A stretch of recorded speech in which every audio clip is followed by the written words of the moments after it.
Release டேட்டும் அறிவிச்சிட்டாங்க. இதோ வந்தாச்சு. Advance booking ஆரம்பிச்சிட்டாங்க. கேரளாவில் இன்னைக்கு ஓப்பன் பண்ணிட்டாங்க. நேற்று நைட்டு தெரிக்க விட்டாங்க. வந்து ஃபுல் ஸ்க்ரீனும் ஒன்றும் ஓப்பன் பண்ணல, கொஞ்சம் கொஞ்சமாக ஓப்பன் பண்ணுறாங்க.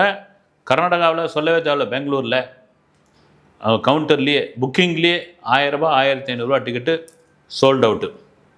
இதை தவிர ஆந்திராவில் ஏற்கனவே 2 பெரிய படங்கள் வருது. ராஜா சாப்பிட்ற பிரபாஸோடைய மிகப்பெரிய படம்.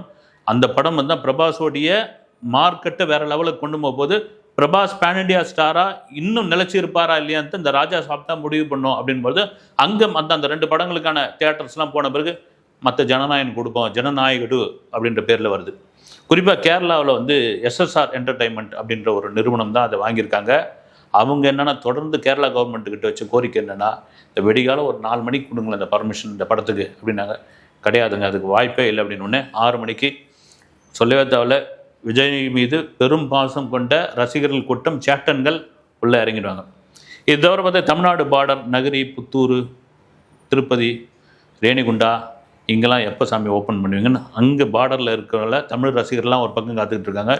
இதெல்லாம் மாரி இங்கே தமிழ்நாட்டில் ஃபஸ்ட் ஷோ 9 மணிக்கு தான். இந்த 9 மணி காட்சிக்கு டிக்கெட்டை கவுண்டரில் தான் கொடுப்போம், பிளாக்ல கிடையாது, அதிக விலைக்கு கிடையாது அப்படின்ற மாதிரி விமர்சனம்.